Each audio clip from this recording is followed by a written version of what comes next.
Sud Radio Berkov dans tous ses états. Le face-à-face. Et aujourd'hui, André Berkov est en face-à-face avec Hubert Védrine, qui est diplomate, ancien ministre des Affaires étrangères sous le gouvernement Jospin, ancien secrétaire général de la présidence de la République sous François Mitterrand et auteur notamment de ce livre, Dictionnaire amoureux de la géopolitique, c'est chez Plomb et Fayard. Et voilà, il y a Tristan et Iseult, il y a les amours ancestrales, les amours ancillaires, les amours courtoises, et puis il y a l'amour géopolitique. Hubert Védrine, ancien ministre des Affaires étrangères, qui s'y connaît, qui a des décennies d'expérience sur ce qu'est les affaires étrangères, et je voudrais justement passer un peu de temps avec lui. On va le faire parce que son livre excellent, que je recommande vraiment aux éditeurs de Sud Radio, parce que derrière l'arbre du Covid, il y a la forêt de la géopolitique, il y a la forêt du basculement du monde. Hubert Védrine, il y a longtemps, c'est presque la préhistoire, on parlait de guerre froide, hein, les États-Unis, l'URSS. Ensuite, on a parlé d'Europe. On se rappelle de Mitterrand qui disait « les pacifistes sont à l'ouest, les fusées sont à l'est ». Et puis, on a parlé du multilatéralisme, de la fin de l'unipolarité, de la bipolarité. Et puis la Chine, etc. Et ce basculement du monde qui est absolument passionnant, que l'on couvre-seduit avec Trump aux États-Unis jusqu'à il y a quelques mois, avec la Chine, avec l'Asie, l'Afrique. Je voudrais que vous nous décriviez, Hubert Védrine, parce que vous en parlez très bien dans votre livre, ce dictionnaire amoureux, de ce basculement du monde. Comment, en fait, le monde aujourd'hui, de quoi est-il le nom, ce monde où on vit en 2021 ? Oh, le dernier basculement vraiment important, c'est au moment de la fin de l'Union soviétique. Pas la chute du mur, qui est un moment très émouvant, mais dont l'importance est exagérée. La fin de l'URSS, 2 ans après. Depuis, on 91. C'est ça. C'est ça. Ouais, 91, 92. Ouais. Fin 91, donc à partir de 92, le fameux monde global. Mais depuis, ça n'a pas tellement rebasculé. Hein. Il y a des clapotis sans fin dans le monde global. Mais pour être honnête avec les lecteurs éventuels, hein, je dirais, tout le monde connaît la collection de dictionnaires amoureux, qui est magnifique. Absolument. Et d'abord, c'est pas un vrai dictionnaire, parce que on parle que de ce que l'on aime traiter. C'est vrai. Donc on n'est pas obligé de tout traiter. Non, vous êtes amoureux de ce que vous aimez. Enfin, deuxièmement, c'est un dictionnaire subjectif, en fait. Ouais. On ne peut pas être amoureux on peut être amoureux de Mozart ou de Venise, mais pas de la géopolitique. Troisièmement, c'est pas un traité sur les crises d'aujourd'hui. Hein. J'en parle naturellement, je vais même jusqu'à Biden, mais je démarre avec la bataille de Kadesh. Je parle de Jean Giscard, je parle d'Alexandre le Grand, je parle de Napoléon, je parle du Congrès de Vienne, je parle de Talleyrand, je parle du 19e, je me balade. Mais c'est pas long à chaque fois, c'est une balade en fait. Une balade historique pour remettre de la profondeur dans une époque qui est marquée par l'immédiat, vous savez bien, l'instantanéité, la réaction, tout ça. Et donc j'évoque quand même les grands basculements, mais il n'y en a pas 36. Voilà, donc on est dans ce monde global dans lequel il y a, mais même avant la pandémie, hein, il y a la compétition Chine-États-Unis, il y a les convulsions au sein de l'islam, notamment sunnite, ça c'est avant la pandémie. La Russie est toujours là. Les Européens ont toujours du mal à se mettre d'accord sur des options stratégiques parce que l'Europe n'a pas été conçue pour ça. C'est pas la pandémie, ça.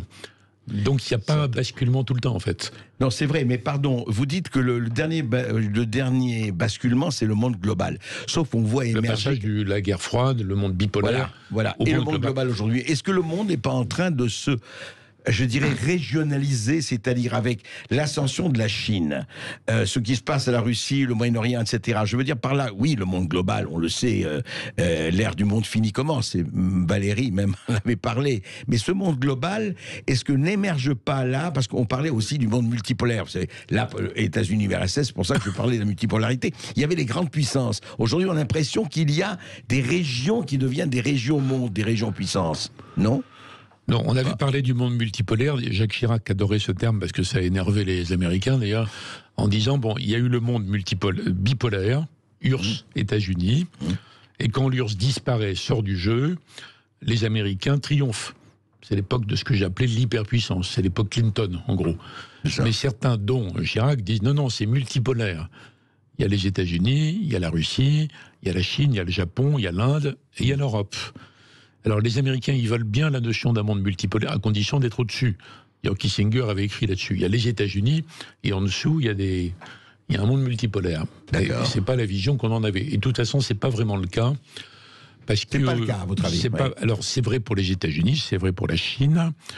Mais la Russie n'a plus une capacité globale, l'Inde non plus, le Brésil encore moins, et les Européens je l'ai dit, ils ont du mal à se mettre d'accord sur les options stratégiques, c'est un marché, c'est une économie, etc.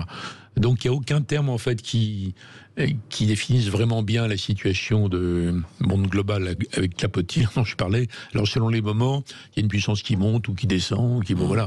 Alors on voit plus, on est plutôt frappé nous par l'ascension fulgurante de la Chine. Oui. Ça remonte aux décisions de Deng Xiaoping, vous voyez. Mais ils vont pas dominer le monde non plus. Et même quand ils passeront devant les États-Unis en termes statistiques, parce qu'il y a quand même 1 milliard 300 millions de types qui travaillent jour et nuit, donc finalement, dans les chiffres, il y a le résultat. Ça fait nombre, oui. Ça veut pas dire qu'ils ont la même puissance que les États-Unis sur le plan militaire, qu'il y a des bases partout, le dollar, les sanctions extraterritoriales. Donc c'est un bras de fer qui va durer.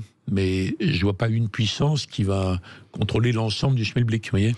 Et pour le moment, ce sont les États-Unis, quand même. Ils restent en tête, ils sont challengés, et ils peuvent pas imposer complètement ce qu'ils veulent. Hein. Il y a des tas de situations. Sinon, ils auraient complètement éliminé la Russie. Et Poutine n'aurait pas réussi à démontrer qu'il pouvait encore mettre un pied dans la porte en Ukraine ou ailleurs. Donc ils sont plus puissants que les autres. Mais comme en même temps, à l'intérieur des États-Unis, il y a un mouvement qui a commencé avant Trump, déjà sous Obama, en disant, bien sûr, il faut garder une défense géante dans tous les domaines et des bases partout, mais on va plus intervenir dans tous les coins. Il va pas être une sorte de gendarme permanent. Alors c'est pas un repli non plus, ils peuvent pas se replier. Non, bien sûr. On est tous interdépendants. Mais il y a quand même, on va le voir avec Biden, c'est un pays qui dit qu'il faut quand même qu'on s'occupe de nous chez nous. Parce que le populisme qui se développe partout, c'est le résultat du fait que les classes populaires et moyennes ne croient plus dans le discours général sur la mondialisation. Ils ont été laissés pour compte. Donc la réponse est interne. Donc il me semble que la situation d'ailleurs le secrétaire général des Nations Unies, M. Guterres, qui est un homme formidable qui fait pour le mieux, il parle d'un monde chaotique. Oui, pas au bord de la guerre, chaotique, donc instable. Chaotique. On va en parler tout de suite après ceci. Petite pause. Sud Radio Berkov dans tous ses états. Le dictionnaire amoureux de la géopolitique par Hubert Védrine aux éditions Plomb-Fayard. C'est un livre effectivement qui a, comme tout dictionnaire, énormément d'entrées, mais surtout c'est un livre qui remplace l'histoire, qui expose l'histoire du temps. Et je voudrais peut-être, dans les relations, justement, on parlait du multilatéralisme, de bipolaire, multipolaire, etc., Hubert Védrine, mais parlons un peu peut-être, de Machiavel, parlons un peu de Sun Tzu, parlons un peu justement des principes qui régissent, et vous en parlez pas mal, avec des exemples d'ailleurs, les modes de gouvernance et les modes de puissance. On parlait du cynisme, on parlait... Et pour aborder un sujet actuel, et on en a parlé avec Annie Cordy et le roi des Belges, la formidable repentance qui consiste à dire que l'Occident par essence est aujourd'hui, l'Occident en général, presque à la droite d'Adolf Hitler, pour être poli. Oui, il pourrait y avoir normalement une façon rationnelle et raisonnable d'échanger sur ces questions. Sur les discriminations, c'est évident, par exemple. Sur l'histoire, c'est évident. Moi, je suis du point de vue des historiens, pas du devoir de mémoire, qui est une construction souvent artificielle. Donc, quand vous parlez histoire, par exemple, il se trouve qu'en effet, les Européens d'abord, Américains après, ils ont dominé l'histoire du monde pendant 3-4 siècles. C'est un fait. Ça serait intéressant d'en parler, pas d'une façon moraliste et hystérique, mais en disant, mais pourquoi ? Comment se fait-il que quelques pays, pas très nombreux finalement et pas très peuplés, réussit à dominer à ce point tellement de pays? Alors la réponse, elle est d'ailleurs dans Jules César et les Gaulois, parce que César a gagné la guerre des Gaules parce que les Gaulois se sont divisés. Et à Alésia, par exemple, il a manqué un quart des Gaulois qui auraient dû être rassemblés. Donc la division, c'est un élément important. Et quand Pizarre et Cortés ont mis la main au nom de l'Espagne, vous voyez, sur les empires aztèques et Inca, ils ont joué de la division. Les Aztèques étaient tellement cruels qu'il y a énormément de peuples soumis qui ont profité de l'arrivée, un peu comme ce qu'on a reproché aux Ukrainiens, qui, au tout début de l'arrivée des nazis, se disent c'est moins pire que Staline. Évidemment, c'est pas moins pire, mais au début, vous voyez. Donc il y a des mécanismes comme ça, si on en parle historiquement, c'est très intéressant à comprendre pour la suite. Et dans certains pays qui ont été colonisés, certains ont été colonisés très facilement, parce que justement, il y avait des groupes, des ethnies, des catégories. Il n'y avait pas d'État, il y avait des dans d'autres cas, il y avait l'Éthiopie a beaucoup résisté, le Maroc, il y a eu un protectorat comme 1912, ça n'a rien à voir avec l'Algérie 1830. Donc si on pouvait en parler sérieusement, mais c'est pas le cas aujourd'hui, on dirait voilà comment ça s'est passé, il y a des leçons à tirer. Bon, historique pour la suite, y compris par rapport au phénomène chinois. Alors pourquoi c'est pas le cas? Pourquoi on est arrivé à ce délire quand même? Parce que ce sont des groupes qui ont des agendas politiques en fait, et qui bénéficient du fait qu'en Occident, il y avait en tout cas jusqu'à maintenant une liberté de parole très très grande, qui est en train d'être combattue par les groupes extrémistes qui veulent empêcher que s'expriment ceux qui ne pensent pas comme eux. C'est un nouveau macartisme. Alors ça vient des campus américains, et malheureusement de plus en plus de médias américains. Campus, il y a déjà un ouvrage extraordinaire de Philippe Roth il y a 30 ans sur le phénomène. Hein. La tâche. Et souvent, d'ailleurs sur les campus, ils s'inspirent, alors en les détournant bien sûr, des derniers grands penseurs européens, français qui ont eu de l'influence là-bas. Derrida et compagnie. Derrida, Foucault. Alors, BHL nous dit que c'est une analyse erronée de Derrida et Foucault, c'est bien possible, mais en tout cas, ça a été utilisé comme ça, transformé, mis à la sauce américaine, c'est quand même un pays fondé par des sectes à l'origine, et ça revient sur une forme sectaire violente, avec ce qu'on appelle aux États-Unis aujourd'hui la culture woke. Être sur le qui-vive, éveillé tout le temps. En fait, ça veut dire dénoncer tout le monde. C'est ça. C'est la culture de la délation. La délation. Et l'autre volet, c'est la cancel culture, la culture de l'annulation, en disant il faut empêcher de parler, d'exister, de publier, d'être à la radio, tous les gens qui pensent pas que... Ça, c'est l'excommunication. Donc ça revient en force. Et au sein de l'Occident, ça fait quand même très longtemps que ça monte. Très, très, très, très longtemps. Et en Occident, notamment en Europe, les gens sont un peu nigauds par rapport à ça. Parce qu'il y a une faiblesse quand même. Ils trouvaient ça simplement ridicule, vous voyez. Ouais. Ridicule, un peu exagéré, etc. Ce n'est que maintenant qu'on s'aperçoit que ça peut mettre en cause les fondamentaux de la liberté de penser, de la liberté d'expression, de la liberté d'enseigner. Vous voyez. Donc, alors, ça n'a aucun rapport, pourrions-nous entendre, avec la géopolitique, mais c'est pas vrai, parce qu'au moment où l'Occident est challengé par les émergents, Chine en tête, mais il n'y a pas que la Chine.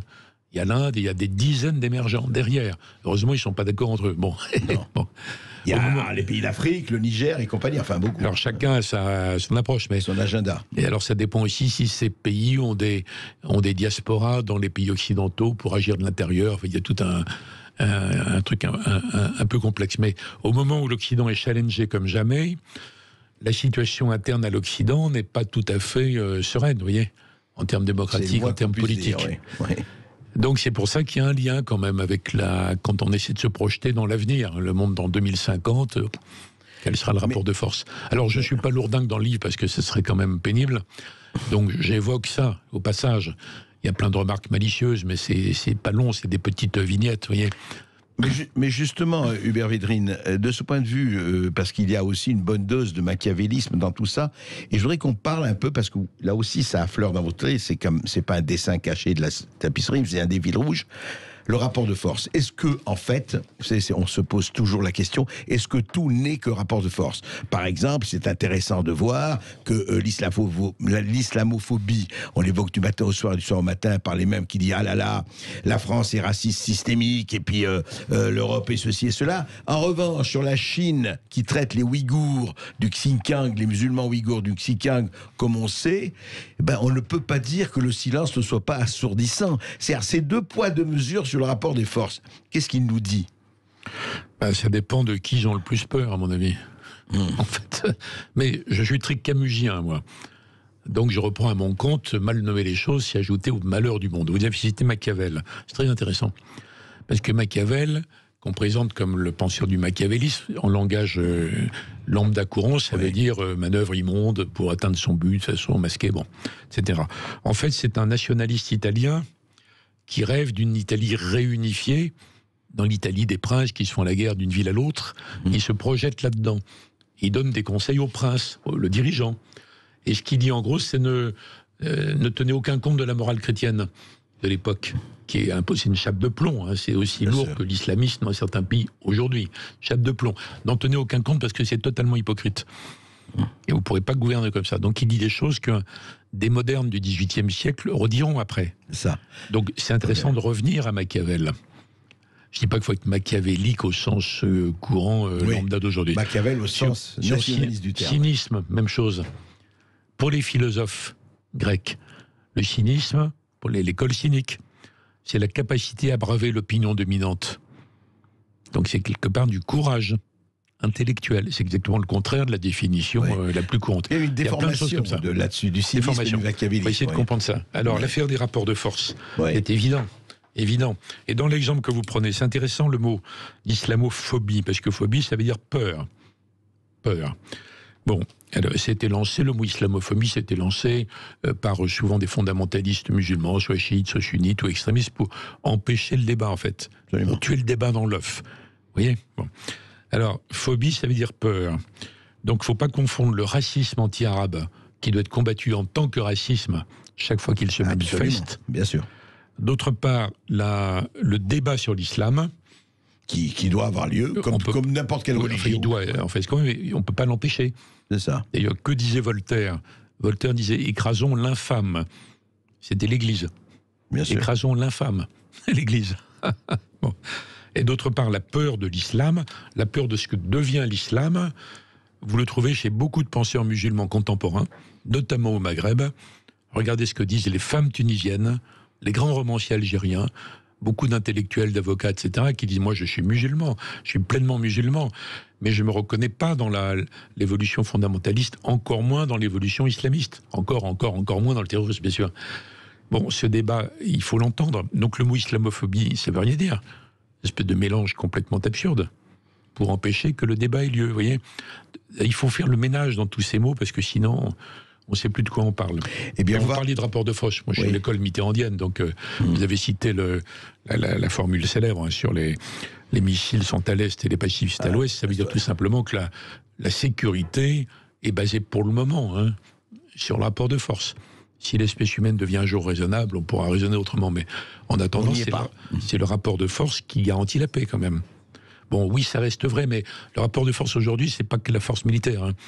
Non. Le soft power, la capacité d'influence, les questions linguistiques, les trucs technologiques. Culturels. Donc c'est une bataille... on en parle tout de suite après les On en parle tout de suite après les informations avec Hubert Védrine. Voilà, Hubert Védrine reste avec nous. Et vous aussi, vous pouvez prendre la parole à partir de 13h15, 0826 300 300. Et André Berkoff, il y en a déjà un qui a pris sa place pour réagir tout à l'heure. C'est Florian Philippot. Eh bien... toujours effectivement dans tous nos états, avec un livre passionnant, le dictionnaire amoureux de la géopolitique, Hubert Védrine, l'auteur, ancien ministre des Affaires étrangères, et effectivement, le monde, il connaît, on en a parlé, on parlait des rapports de force, on parlait du cynisme en politique, on parlait de la repentance et d'un certain macartisme à la woke et à la cancel culture.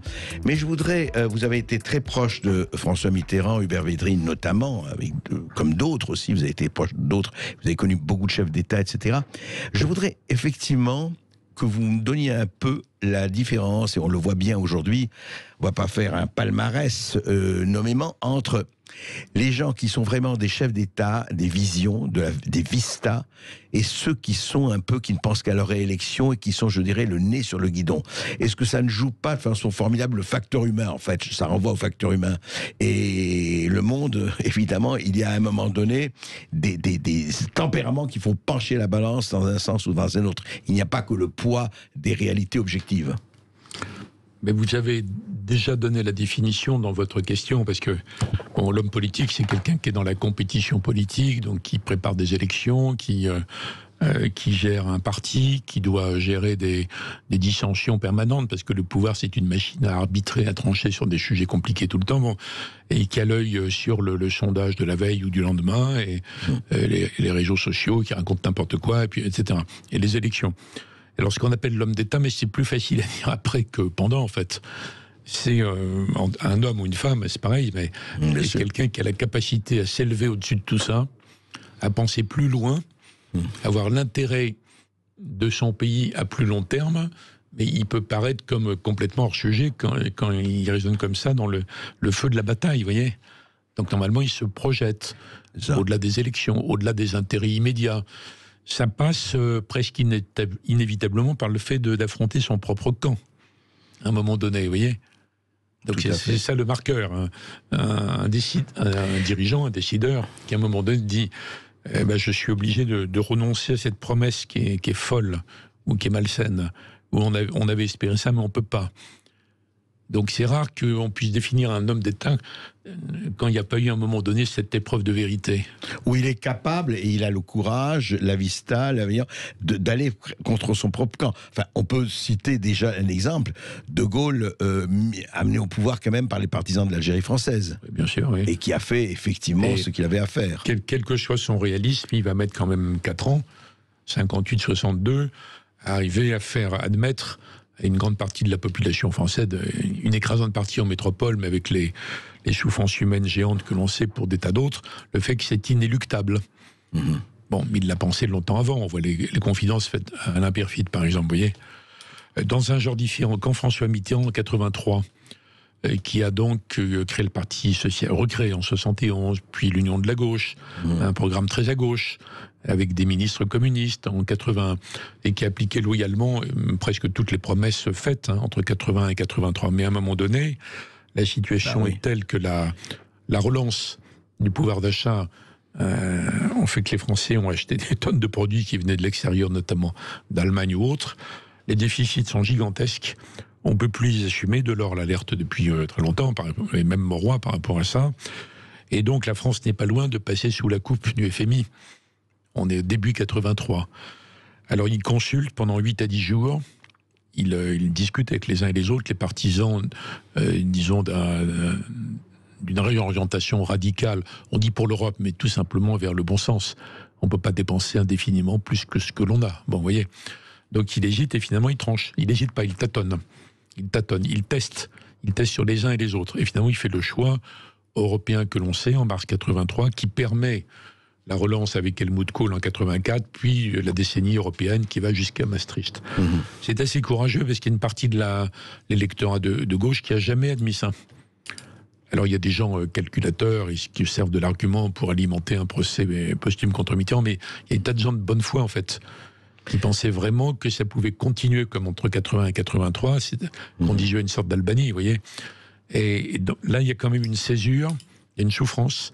Une partie de l'électorat de gauche, au sens le plus populaire du terme, notamment dans l'électorat communiste, n'a jamais admis ça. C'est anti-trahi, effectivement. Ils ont vu ça comme une trahison, alors que c'est un acte de courage, en fait.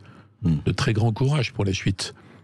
Et en fait, oui. Donc c'est jamais conclu, en fait. Mais ce qui est très intéressant, la définition de l'homme d'État par rapport aux politiciens. Vrai, mais en fait, Mitterrand a été homme d'État et politicien, puisqu'il a eu à arbitrer effectivement les querelles de son camp. Il a été aussi politicien. On peut pas sinon, il n'aurait jamais réussi à rassembler tous les morceaux épars de la gauche d'avant 71. Du programme commun, oui. Absolument. Mais avant même le programme commun, avec les communistes. Donc il fallait une audace folle pour dire, on prétendait qu'on ne pouvait pas arriver au pouvoir avec les communistes ni sans, mais moi je vais surmonter cette fatalité, je vais y arriver. Bon. Mais après, la gauche s'était éclatée en toutes sortes de courants, de sous-courants, de clubs, de trucs. Bon, les débris de la SFIO et tout ça, il fallait un talent de sorcier pour assembler tout ça. Avant clair, même que je pose la question. Il avait ça, il savait faire. Enfin, il avait finalement, en 88, il a été réélu au nom de la France Unie. Ouais. Il y a même une affiche qui dit « La France Unie est en marche ». Donc c'est la France Unie. Macron a pillé, là. Macron a pillé. Je n'ai pas dit ça. Non. Et donc il y a plusieurs étapes, vous voyez. Donc oui, mais un grand homme d'État, il faut qu'il soit aussi un très très très grand politique, au sens machiavélien positif du terme. Sinon, il n'a pas l'occasion d'être un homme d'État, sauf à l'époque monarchique, c'est complètement différent. Oui, c'est sûr. Et aujourd'hui, à votre avis, Hubert, quand vous regardez le paysage, je parle du paysage mondial, là, pas seulement du paysage français, est-ce que pour vous, il y a des personnes, enfin des gens, hommes ou femmes, qui incarnent cette vision et cette volonté? Parce que vision ne suffit pas, il faut avoir la volonté de l'acter, cette vision. Dans les démocraties contemporaines, pas du tout, c'est pas du tout ce qu'on attend, les gens ne sont pas choisis là-dessus. Ils ont des échéances très courtes. Regardez Biden, qui démarre d'ailleurs très très bien aux États-Unis. Il a l'œil fixé sur les élections mid-term. Bien sûr. C'est fin de l'an prochain. Vous vous rendez compte la brièveté du truc?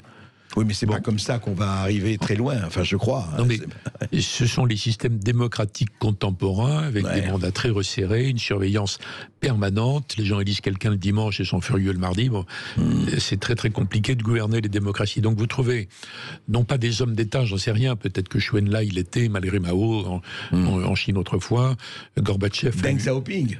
Alors, Deng Xiaoping, c'est un personnage génial, en tout cas pour son influence sur le monde, parce que Mao avait refait dans le sang et la cruauté l'unité de la Chine. Mais Deng Xiaoping a libéré l'énergie de la Chine, tout en gardant le contrôle politique, alors que les Occidentaux pensaient qu'on ne pouvait pas faire les deux en même temps. Oui, absolument. Donc il a une sacrée leçon. Ça. Le monde dans lequel nous sommes est largement le résultat de Deng Xiaoping. Mais c'est plus qu'un homme d'État au sens un peu romantique dans notre discours à nous, vous voyez. Mais les Chinois, même Xi Jinping, que je ne connais pas, même les gens qui le rencontrent ne le connaissent pas, Xi Jinping, il peut prendre des décisions fondées sur l'intérêt de la Chine à 20 à 30 ans. Ouais, c'est ça. Compte tenu du développement de la Chine, on a besoin de tant de cuivre ou ceci ou cela. Donc on doit s'intéresser en particulier à des pays dont voici la liste. Donc il y a une stratégie qui peut se développer parce que le système est comme ça. Mais on ne va pas, nous, Européens, adopter un système chinois. Personne ne le supporterait. Non, mais est-ce que ce n'est pas ça qui va faire... Mais c'est pas forcément l'homme d'État. Parce que dans votre question, l'homme d'État, il est un peu en éventuelle rupture avec son camp. Pas en permanence, c'est Henri IV, mais de temps en temps. Oui, mais c'est il Henri doit IV. l'être. Oui, Henri IV. Henri IV. Mais absolument. Mais juste un mot par rapport à ce que vous avez défini sur Deng Xiaoping. Est-ce que c'est pas le fait de pouvoir, alors c'est pas ce que je souhaite, hein, l'autoritarisme, la démocrature, mais le fait de pouvoir raisonner à 20 ou 30 ans, est-ce que ça ne lui donne pas un avantage? Ça ne donne pas un avantage à la Chine de façon décisive dans les années à venir? Oui, bien sûr, mais ils peuvent raisonner à long terme. Ils n'ont même pas besoin de réinventer le plan. Je veux dire, ils ont des plans, toujours. Mais on ne le supporterait pas, vous ne le supporteriez pas, vous seriez mis dans un camp dans 8 jours, vous. C'est clair. Compte tenu de vos même propos. Avant. Préventivement. Préventivement. Donc il faut essayer de dissocier les deux. Mais il faudrait vraiment que dans les démocraties modernes, on retrouve la capacité stratégique. Et alors pourquoi l'a-t-on perdu? À cause de l'électoralisme, à cause des échéances électorales, à cause du fait que le dernier sondage, etc., le dernier vent. C'est horrible à dire, mais en raison de ce que les gens considèrent comme les progrès de la démocratie. Les pouvoirs ont trop de pouvoir, il faut le contrebalancer, il faut des recours judiciaires, il faut des conseils consignés beaucoup plus puissants, il faut réduire les mandats, il faut et puis technologiquement, il n'y a pas que les médias, il y a l'information permanente qui est une machine quand même à hystériser. Bon, les réseaux sociaux, j'en parle même pas, mais tout ça pèse. Mais la plupart des gens pensent que c'est mieux, c'est plus de liberté, c'est plus de respiration, c'est plus de transparence. Si on appliquait la transparence intégrale que beaucoup de gens demandent pour les pouvoirs politiques, si on l'applique aux entreprises, elles sont en faillite dans la semaine. Ça ne fonctionne plus. Et d'ailleurs, aucun journal ne peut survivre, parce que les comités de rédaction, ce qui se décide le matin, quel titre va-t-on mettre, n'est pas transparent. Bon. Donc le pouvoir est sous pression. Ça, c'est le soviet. Le pouvoir est sous pression. Donc c'est très compliqué, mais il faut absolument rétablir dans les démocraties la capacité, certes, d'écoute, de faire participer, bien sûr. L'autorité, quand même. Mais à un moment donné, il faut que quelqu'un décide quelque chose. C'est clair. C'est ce qu'on est en risque de perdre. On va en parler avec nos auditeurs. Voilà, vous pouvez réagir au 0826 300 300. Notre invité Hubert Védrine, et je rappelle son livre Dictionnaire amoureux de la géopolitique chez Plon et Fayard. Reste avec nous, vous pouvez justement venir poser des questions sur la globalisation, sur ce monde de plus en plus chaotique, sur le machiavélisme, la démocratie ou l'autorité. Voilà, vous réagissez à tous ces sujets, mais aussi sur la France qui suspend AstraZeneca, sur la petite chronique autour de Florian Philippot qui va prendre la parole tout à l'heure, et puis Chaud Cacao, est-ce que c'est une chanson raciste? On vous attend sur tous ces sujets, tout de suite. Les États. Et c'est à vous de réagir, chers amis, au 0826 300 300. Nous vous attendons, mais vous êtes déjà très nombreux à avoir pris votre petit ticket pour poser une question à notre invité Hubert Védrine. On commence avec Christophe qui nous appelle d'Angers. Bonjour Christophe. Oui, bonjour Christophe. Bonjour Clémence, bonjour André, et amoureux de la Loire, et bonjour Monsieur Védrine. Je vais aller acheter son livre d'ici peu, puisque maintenant on a le droit d'aller chez les libraires acheter des livres. Je voulais poser deux questions à Monsieur Védrine. La première, c'est par rapport à l'histoire. Est-ce que pour lui l'histoire est cyclique ou une flèche linéaire? Est-ce que finalement ce qu'il décrit dans la géopolitique, dans ses histoires, c'est toujours un recommencement de choses sous différentes formes, où on se dirige vers quelque chose? Et puis la deuxième question, qui est peut-être la première, c'est: ne pense-t-il pas que l'on vit actuellement une sorte de rupture presque anthropologique, puisque la communication, les technologies, les capitaux, les migrations multiples fait que, est-ce que le territoire, la géographie a encore dans la géopolitique la même place qu'elle avait il y a 30, 40, 50 ans? Voilà, merci beaucoup. Merci Christophe. Hubert Védrine. Alors, je ne pense pas que l'histoire soit cyclique. Il y a beaucoup de civilisations anciennes, croyaient que c'était cyclique. C'est pas complètement cyclique. Il y a quand même un mouvement général vers une globalisation, même si celle-ci n'est pas la première. Il y a eu des mondialisations ibériques, arabes, etc., britanniques surtout.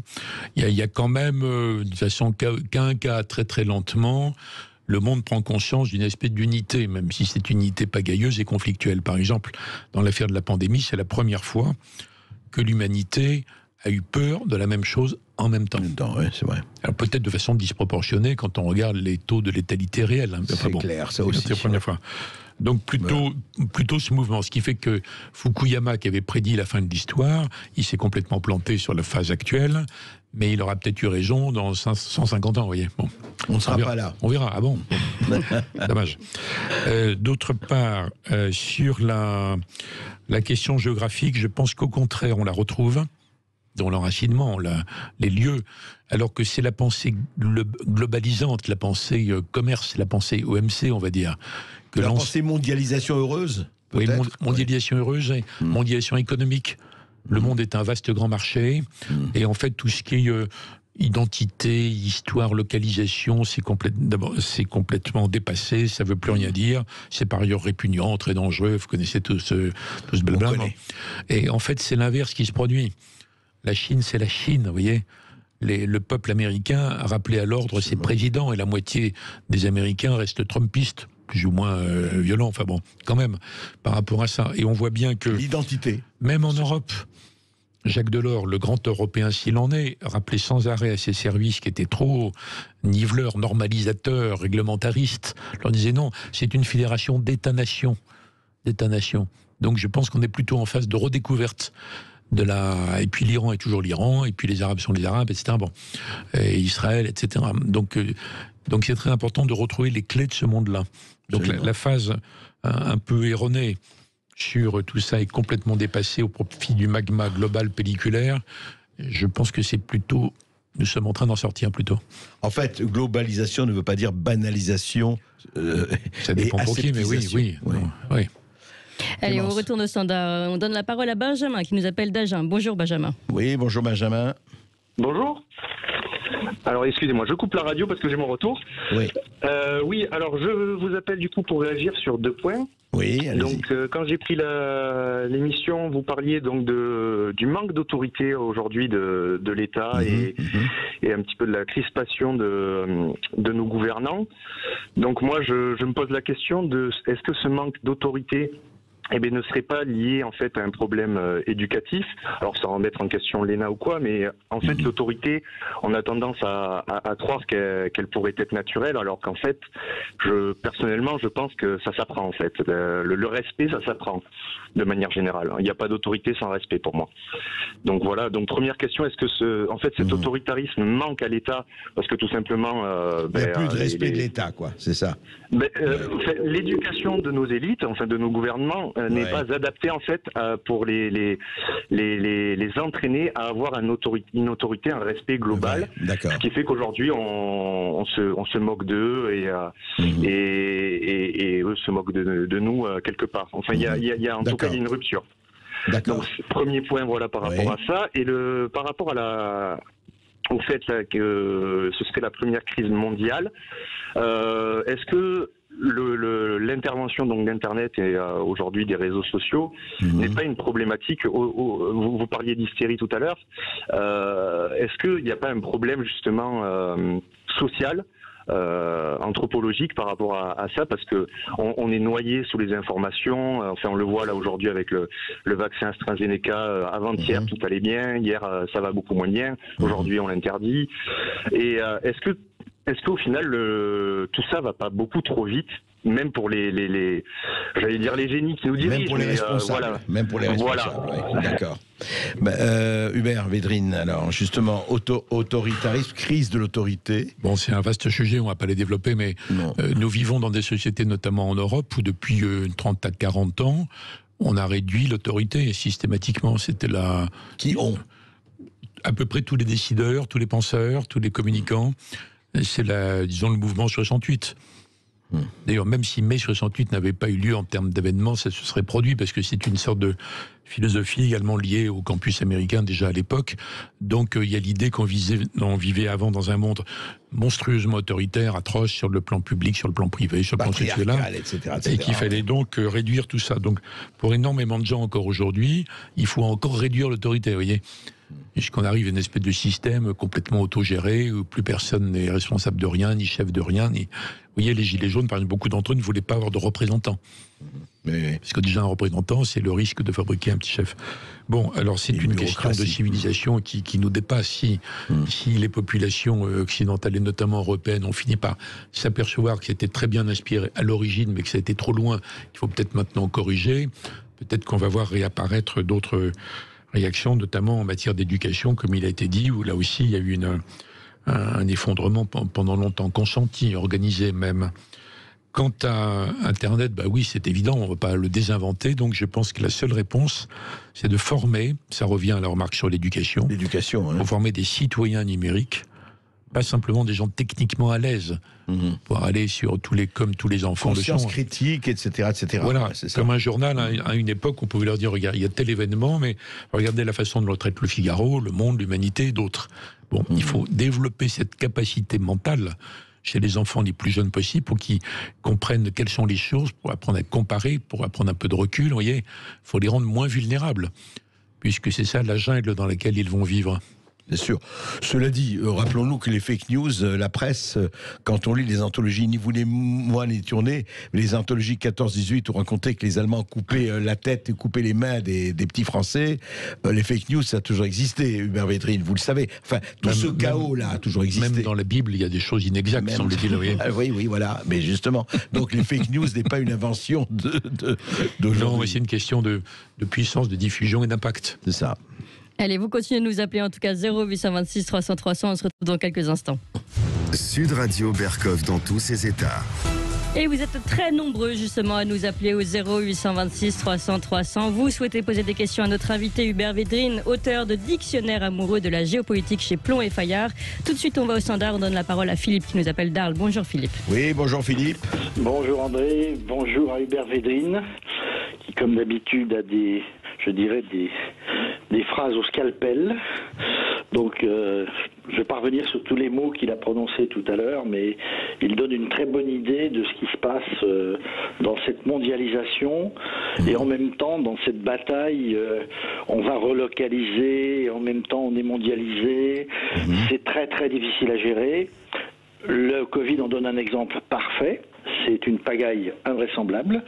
Ce matin, sur Sud Radio, je ne sais pas si vous écoutez ce qu'a dit le professeur Raoult en conclusion chez Patrick Roger. Il a dit « Nous sommes dans une guerre suicidaire de l'industrie pharmaceutique ». Et je suis assez d'accord avec lui, parce que moi-même, j'ai été producteur des émissions médicales d'Antenne 2. À l'époque, il y avait un grand président d'Antenne 2 qui s'appelait Pierre Desgros, qui était un grand journaliste. Certes. Et nous avons bien vu, et moi j'ai vu de l'intérieur comment marchait la machine. On ne s'occupe pas de santé, on s'occupe surtout de rentabilité. Et c'est pareil dans l'agriculture. On s'occupe pas. L'agriculture, c'est pas fait pour produire, c'est fait pour nourrir. Et quelqu'un d'autre sur votre radio a dit, pas plus tard qu'hier, et toujours dans votre émission, que si on mangeait bien, on aurait beaucoup moins besoin de soins, n'est-ce pas? Donc, la prévention, ça existe dans le mode de vie. Évidemment, notre planète a des modes de vie complètement éclatés, éparpillés façon puzzle, diraient les célèbres tontons flingueurs, mais on maîtrise pas tout ça. Voilà, l'OMS sert à rien, et donc la question que je pose à Hubert Védrine, c'est comment réconcilier, on va dire, cette mondialisation entre guillemets sauvage et cette localisation, parce qu'elle a des racines, parce que les peuples ont une histoire, parce que les coutumes Comment existent. Réconcilier cette mondialisation sauvage et ce besoin absolu d'identité au bon sens du terme? C'est ça. Hubert Védrine. Sans être optimiste d'une façon trop idéaliste, je pense qu'on peut quand même attendre que les événements que nous vivons entraînent beaucoup de corrections. On ne va pas sortir de la mondialisation, personne ne veut y renoncer, mais elle peut être très substantiellement modifiée, notamment sur les chaînes de production, notamment sur l'écologie. Par exemple, le plan de relance européen qui a été adopté, lentement, mais quand même adopté, il comprend énormément de clauses sur la dimension verte, l'écologisation. Et je pense qu'il n'y a pas que le côté traumatisme actuel dans cette année où on n'est pas encore sorti de l'affaire. Il y a un mouvement d'écologisation. Le terme est plus parlant que écologique est un terme statique, sans parler de l'écologie politique, qui est encore autre chose. Écologisation, c'est comme industrialisation. Et dans le monde entier, il y a des millions de gens qui sont des chercheurs, des ingénieurs, des inventeurs, des décideurs, des entrepreneurs qui sont engagés dans l'écologisation des transports, de l'énergie, de l'agriculture, de la construction. Et pour moi, il y a une course de vitesse maintenant qui répond en partie aux questions qui nous viennent d'Arles. Je salue Arles, j'aime beaucoup cette ville, je préside les rencontres photographiques. Arles, bon, c'est une ville merveilleuse. Donc je pense que dans ce vaste mouvement, on l'oublie un peu à cause des angoisses quotidiennes sur vaccin, pas vaccin, ceci, cela, vous voyez. Et je pense qu'il y a un mouvement lent qui a démarré, et qui n'est pas un mouvement anti-économique, mais au contraire. Je pense que les grands décideurs économiques qui ont le sens du long terme, les hommes d'État dont vous parliez tout à l'heure, mais projetés dans l'économie, ils sont à la tête de ce mouvement. Donc il y a des éléments, il ne faut pas qu'on donne qu'une impression pessimiste. C'est vrai. Ou désabusée, ce serait exagéré. Ouais. Mais ce qu'a dit juste un mot Christophe, c'est Philippe, pardon, c'est toute l'histoire de la rentabilité. Si on met la rentabilité, c'est-à-dire le retour sur investissement dans des domaines où peut-être il faudrait l'équilibrer. Non, mais bien sûr, c'est vrai, notamment sur la santé publique, mais c'est pour des raisons de rentabilité qu'on a fabriqué des vaccins aussi vite. J'entre pas dans la polémique sur les vaccins. Prenons celui qui n'est pas... Je suis à contraire, le Pfizer. Jamais ça n'aurait été atteint aussi vite si c'était un bien public mondial géré par l'OMS. Jamais.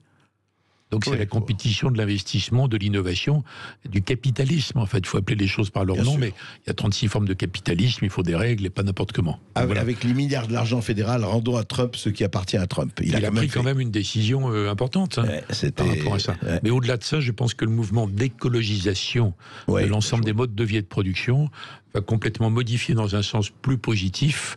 Alors je ne suis pas adepte des miracles, mais ça va être progressif. Il y a des espérances. Dernière question à Hubert Védrine. Alors très rapidement, Claude, bonjour Claude. J'ai vraiment plus qu'une minute là. Oui, bonjour. Ouais. Allez, j'ai une minute vraiment. Une minute vraiment. Alors posez votre question. Posez votre question.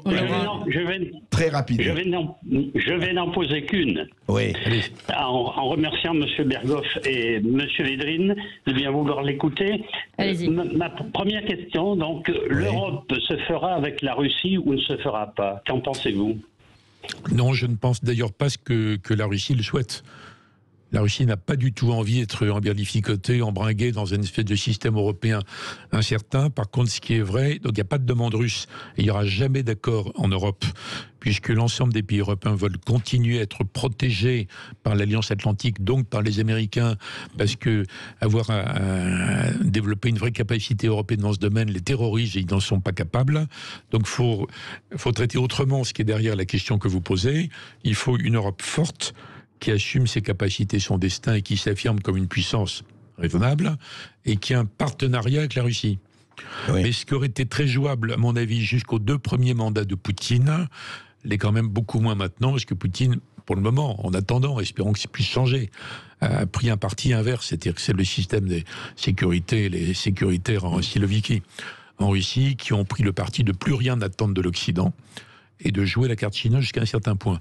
Mais je pense qu'il ne faut pas renoncer et que l'idée d'une relation Europe-Russie à reconstruire dans l'avenir est une bonne idée, mais pas sous la forme d'une inclusion. Pas sous la forme de l'Union européenne. Merci en tout cas Hubert Védrine. Je rappelle votre livre, Le dictionnaire amoureux de la géopolitique chez Pont et Fayard. Voilà pour tous ceux qui voulaient poser des questions à Hubert Védrine, mais précipitez-vous dans les librairies pour trouver justement ce dictionnaire amoureux. Merci encore Hubert Védrine.